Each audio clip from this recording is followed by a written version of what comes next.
Dans quelques jours, vous aurez l'occasion de participer à l'une des meilleures aventures cartographiques possibles de nos jours, le 30 Day Map Challenge. Et je vous invite fortement à y participer massivement tous les jours. Quoique c'est une aventure vraiment intimidante. Mais ça, on va y revenir un peu plus tard. Pour ceux qui ne savent pas, le 30 Day Map Challenge, c'est un défi qui a été lancé durant l'année 2019 sur Twitter par un géographe finlandais du nom de Topi Zukanov, quelque chose comme ça. Alors le 30 Day Map Challenge, ça consiste réellement à créer une carte par jour, pendant 30 jours. Rien que ça, c'est intimidant. Mais en fonction d'un sujet, donc chaque jour, il y a un sujet différent. C'est vraiment magnifique. Donc dans cette vidéo, d'abord je vais parler pourquoi c'est intimidant et c'est pour cela que vous devez y aller à fond. Le 30 Day Map Challenge, c'est intimidant. Pourquoi? Parce que vous allez vraiment voir des cartes époustouflantes. Et pourquoi c'est réellement intimidant? C'est parce que si vous ne mettez pas de côté votre ego, vous allez tout simplement trouver des excuses. Mettre la responsabilité sur d'autres personnes ou simplement sur d'autres facteurs externes. Par exemple, j'ai pas les bonnes données, ok? Par exemple, j'ai pas le bon outil, j'ai pas ArcGIS Pro, c'est payant, j'ai pas Illustrator, c'est payant, machin. Et vous devez mettre votre ego de côté et essayer de vous inspirer de ce qui marche, des belles cartes que vous allez voir. Vraiment, vous allez être ébahi. Donc, je vois une personne faire une carte magnifique. Je me dis non. Qu'est-ce qu'il a utilisé comme données? Soit je lui demande, soit j'essaie de voir dans sa description et tout. J'essaie d'utiliser ces mêmes données, ok? Ou bien j'utilise mes propres données, mais j'applique les mêmes techniques de visualisation. Ou bien je m'enferme dans mon cadre. Je dis, en tout cas, moi, aujourd'hui, je vais faire une carte. Peu importe. C'est ça l'essentiel, faire une carte en rapport avec le thème. Peu importe ce que font les autres, peu importe si ta carte est moche ou quoi que ce soit. Alors aujourd'hui, je vais juste donner mon avis sur les thèmes, ok, sur les thèmes du 30 Day Map Challenge de cette année. Alors pour le premier jour, c'est des points, naturellement, le deuxième jour, les lignes et le troisième, des polygones. Donc quand on dit points, donc là aussi, il y a beaucoup de choses que vous pouvez faire. La première chose, des points, par exemple des points GPS, des points qui représentent des localités, etc.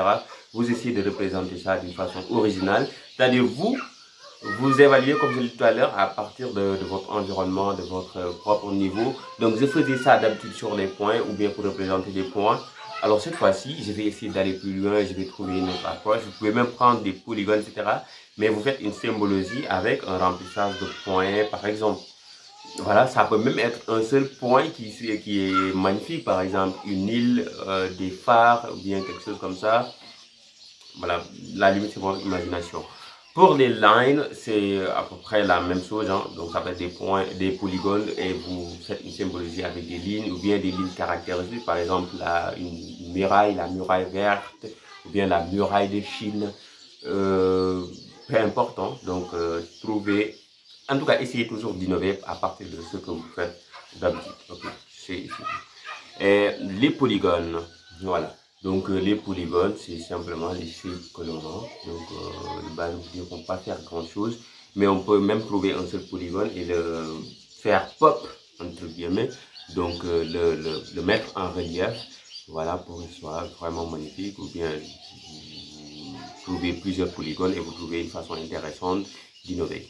Hexagones, les hexagones, c'est un peu des formes vraiment magnifiques qui sont utilisées et qui sont vraiment très pertinentes dans l'analyse spatiale. Donc là aussi, vous pouvez l'utiliser dans le cadre d'analyse de superposition où vous allez découper un territoire en un certain nombre de polygones et que certains polygones, il y aura des valeurs en fait, par exemple des valeurs de température, des valeurs même d'altitude ou quelque chose comme ça.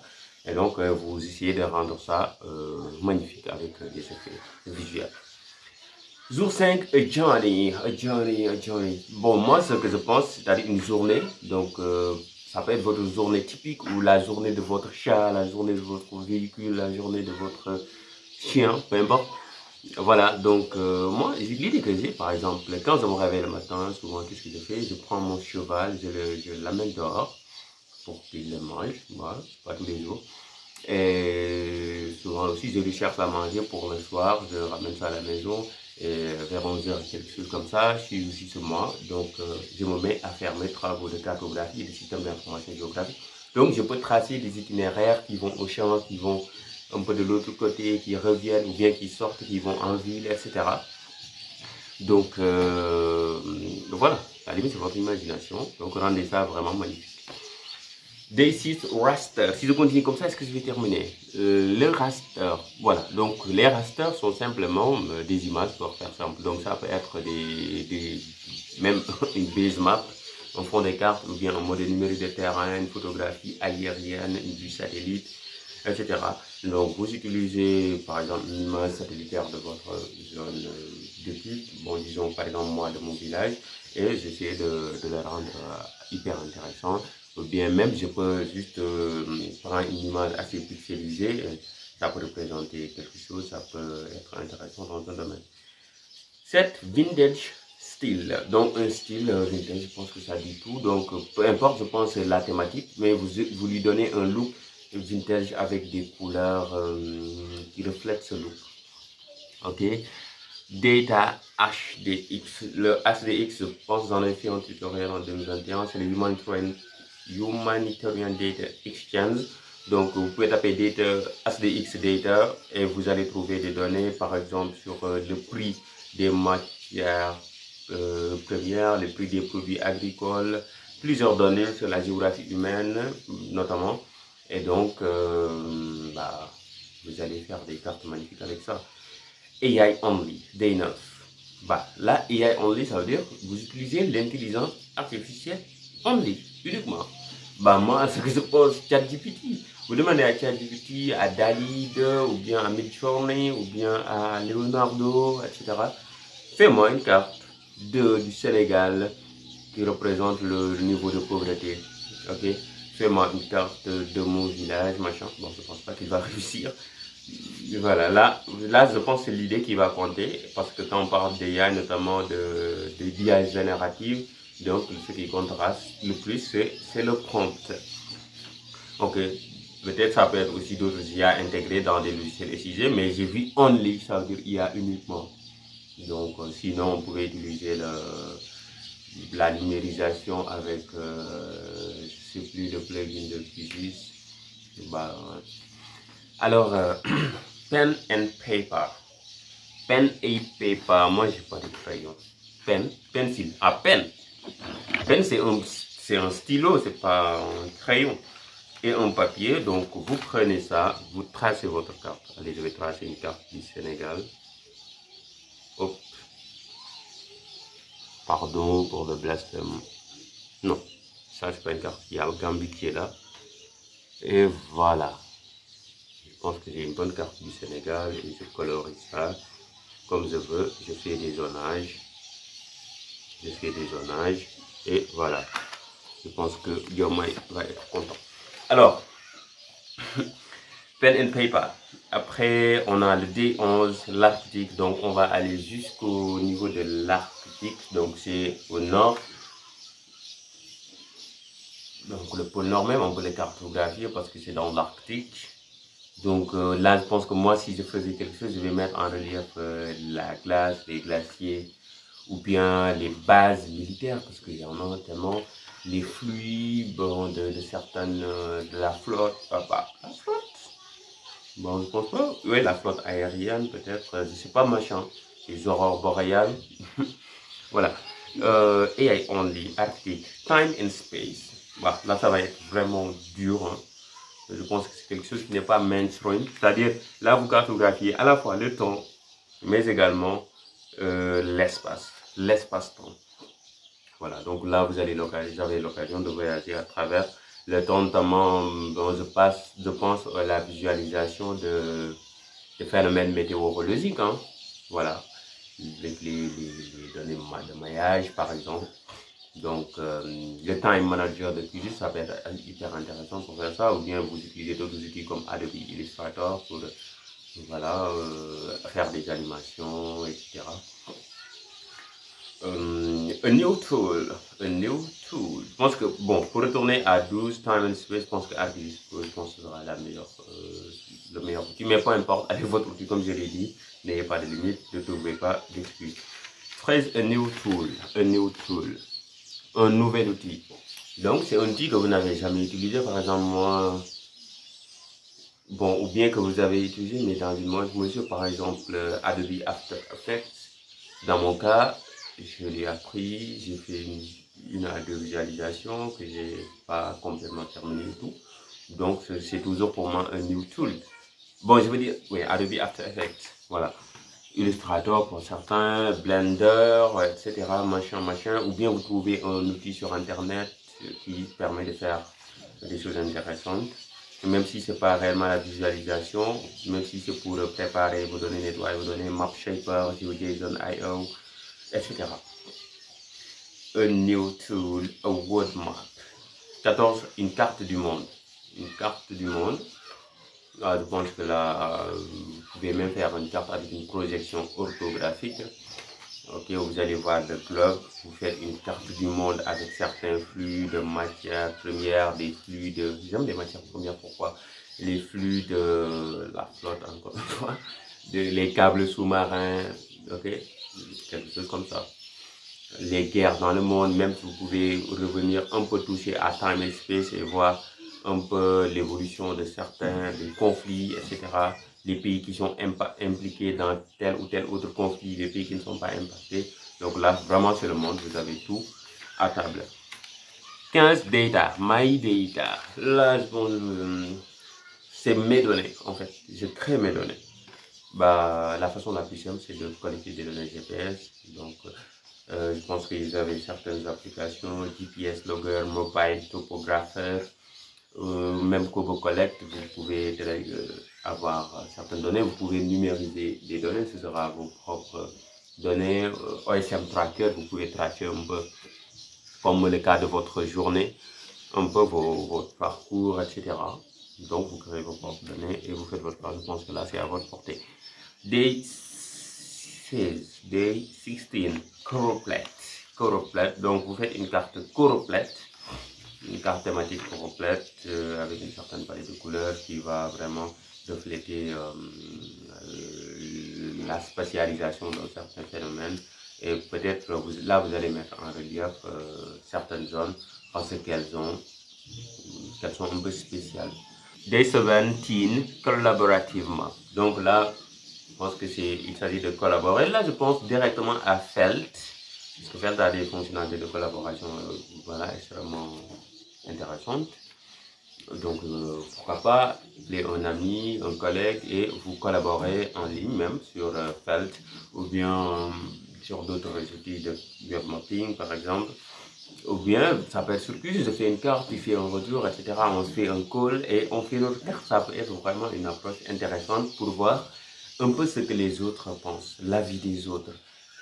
Mettre, comme je l'avais dit, ton ego de côté, ce que tu sais, tu auras vraiment le courage de laisser ça et d'être à l'écoute des autres. Je pense que ça, c'est une très belle compétence qu'il faudra encore cultiver. Day 18, 3D. Ça, c'est moi que j'ai pas fait une carte en 3D. Donc, moi, ce sera l'occasion de faire une carte en 3 dimensions. Donc, ça peut être des bâtiments, ça peut être même un globe, ça peut être un bassin versant, whatever. Donc, vous ressortissez votre troisième dimension avec un outil que vous utilisez couramment ou bien un nouvel outil. Day 19, typographie. Donc la typographie, c'est simplement, pour faire simple, la manière d'écrire. Ok, moi j'écris de façon vraiment moche. Donc une typographie sans sérif, avec sérif, une typographie incurvée, handwriting, etc. Et là, c'est-à-dire, quand on vous dit typographie, c'est-à-dire le cœur ou bien le nerf de la guerre de votre cartographie, ce sera lié à la typographie. Ce qui va rendre votre carte spéciale, c'est la façon d'écrire, vos étiquettes, etc. Vous pouvez même rendre les formes, surtout les limites des polygones s'il y en a, moins visibles. Et vous redirigez l'œil du lecteur sur la typographie. Ou bien vous lui donnez une certaine sensation, un certain sentiment. Voilà, vous touchez vraiment sa sensibilité avec la police que vous allez utiliser, avec la manière dont vous allez le mettre, soit en gras, en tel, vous souligner, etc. Tout ce qui est typo. Data, Day 20. Data, OpenStreetMap. Là, vous utilisez les données d'OpenStreetMap. Voilà, c'est open. Je pense que OpenStreetMap mérite vraiment ça. Par exemple, vous pouvez utiliser le plugin Quick OSM d'utiliser pour rapidement accéder à ces données d'OpenStreetMap. Ou bien vous utilisez Overpass Turbo sur le site et faites une requête qui va vous donner ces données. Day 21, conflit. Donc, je pense que le monde, dans ce monde-là, il y a beaucoup de conflits, il y a beaucoup de guerres. Moi, je pense ça. Je pense qu'en Afrique de l'Ouest, on a déjà des putsch, on a des terroristes, on a tout et n'importe quoi. Je pense que ça mérite d'être révélé au grand jour. Je pense que la situation en Palestine et en Israël, avec des enfants qui sont massacrés comme, je sais pas quoi, des enfants, des femmes, des jeunes, des vieux, etc. Je pense que ça mérite que tout le monde se penche sur ce sujet en particulier et que, bon, je ne sais pas si justice soit faite, mais que certaines personnes payent pour ce qu'ils font. Moi, je ne suis pas d'accord. Donc, les conflits, faisons des cartes intéressantes. Day 22, deux colors, deux couleurs.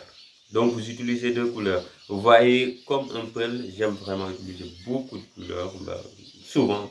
Donc, et quand je fais une carte avec deux couleurs, je remarque que ça fait super intéressant parce que c'est simple, ça drive directement le lecteur sur ce qui est important. Et quand on dit deux couleurs, normalement le blanc c'est une couleur, hein. Donc faites attention. Voilà, si vous utilisez le bleu et le rouge, toute votre carte c'est bleu et rouge, hein. Si vous avez du blanc, vous n'avez qu'à utiliser une autre couleur en particulier. Et ça peut être vraiment super intéressant. Imaginez un peu de rouge sur un fond blanc. Ça pop, ça ressort. Ou bien un peu de bleu sur un fond rouge un peu pâle, rouge bordeaux un peu pâle comme ça. Et vous avez un peu de bleu ou bien du vert qui ressort. Ou bien un peu du gris de fond, du gris foncé. Et vous avez du vert qui ressort. Ça peut être intéressant. Donc là, je pense que ça marche très bien avec les polygones, mais peut-être avec les lignes aussi. 23, memory. Ben, j'ai pas bien compris. La mémoire, memory, ou bien la mémoire, ou bien des souvenirs. Non, memories. Bah là, je peux bien comprendre. Alors, si vous avez des idées, n'hésitez pas à me laisser en commentaire. Et surtout ce dont j'ai parlé, je pense que voilà, vous avez beaucoup de choses à me dire. N'hésitez pas à donner les idées comme ça. Tout le monde pourra profiter de ces idées, hein. Voilà, pour faire des cartes. L'essentiel, c'est de faire des cartes. So, memory 24, only circular shapes. Donc là, c'est des polygones. Là, c'est des formes. Mais sur votre carte, vous allez uniquement utiliser des formes circulaires. Ok, je trace à nouveau la carte du Sénégal. Bah, désolé. Et là, vous mettez que des formes circulaires. Ok, donc ça peut être la population, disons. Je mets des formes circulaires. Ok, ça peut être certains hotspots, des points chauds, des buffers, etc. Même vous pouvez ne pas avoir la forme du Sénégal à proprement parler. Voilà, vous pouvez juste avoir la forme de l'Afrique et vous mettez un cercle sur le Sénégal et vous dessinez ce que vous avez à dessiner. En tout cas, j'espère que vous aurez, on aura tout ça. Moi, je n'ai aucune idée de comment je vais m'y prendre. 25, head. La chaleur. Non. Voilà, la chaleur. Donc, ça peut être une heat map, une carte en chaleur, ou bien la température, etc. Il faut que ce soit hot. Je pense que c'est la même chose. Day 26, map projections. Donc là, vous travaillez sur les projections. Donc, vous pouvez faire une carte, ou bien une visualisation, où vous avez différentes projections. Ou bien vous prenez une projection en particulier, vous montrez un peu un biais sur cette projection, ou bien un avantage vraiment majeur sur cette projection, ou bien quelque chose d'assez surprenant sur cette projection. Je vais prendre la projection de Phil Host, je ne sais pas, océanographie, machin, donc qui un peu donne l'impression que les océans, c'est un peu les continents, et ça, c'est vraiment magnifique ça. 27, micro-mapping. Donc quand je pense à micro-mapping, je pense à une carte à une très grande échelle. Donc un plan en quelque sorte. Je pense que c'est ça, hein. Ou bien même ça peut être une carte avec de petits symboles, des symboles assez petits mais assez subtils qui ressortent vraiment. Ça peut être ça, une cartographie des fourmis, peu importe, whatever. Voilà, donc je pense plus à un plan. The Blue Planet. The Blue Planet, la planète bleue. Donc, on a parlé de World Map, la carte du monde. Là, je pense que c'est plus lié à la carte du monde avec les éléments de la géographie ou bien de la géographie, de la géographie humaine dedans. Mais quand on parle de The Blue Planet, là, il faudra mettre en relief le fait que la Terre est considérée comme une planète bleue parce qu'elle est couverte à 70% d'eau. Ok? Et que déjà c'est une planète, mais aussi essayer de montrer les autres planètes, la taille de la planète bleue en fonction des autres planètes. Les autres planètes n'ont pas d'eau, ou bien les autres planètes où on suppose qu'il y avait de l'eau, etc. Vous pouvez les mettre en relief et montrer que la Terre, vraiment, c'est la diva, en fait, de la galaxie, ou bien de l'univers. The Blue Planet. Day 29, Data Overture. Overture, c'est un peu une base de données. Bon, je ne vais pas vous mentir, je l'ai jamais utilisé, mais je vois beaucoup de posts LinkedIn sur Overture. Donc, ce sera l'occasion de plonger là-dessus. Comme je vous l'ai dit, le challenge, c'est vraiment l'occasion idéale que vous n'aurez jamais. Vous n'aviez jamais eu le temps, l'opportunité de voir les données d'ouverture. Peut-être que vous ne saviez pas. Et là, c'est une occasion. Moi, je savais, mais je ne l'ai jamais utilisé. Je n'ai pas vu à fond c'était quoi, comment l'utiliser. Voilà. Là, je vais m'y pencher. Et Day 30, the final map. La carte finale. Donc, peu importe la carte que vous allez faire. Ça peut être un résumé des autres cartes. Ce qui vous tient vraiment à cœur. Ça peut être un repost, un remake d'une de vos cartes. Ça peut être un bad map. Alors, ça m'a pris un peu de temps. J'espère que la discussion a été utile. J'aimerais vraiment partir plus en profondeur, mais vous voyez, 30 cartes, c'est pas simple d'essayer d'aller en profondeur pour sa carte, parce que déjà, on a pris près d'une vingtaine de minutes, exactement. Donc, si vous êtes toujours là, je vais vous me laisser un pouce en l'air, parce que là, ça veut dire que vraiment la vidéo, vous l'adorez. Ah, en tout cas, merci de laisser ça. C'est comme sur vous. Et vous abonner aussi si ce n'est pas encore le cas.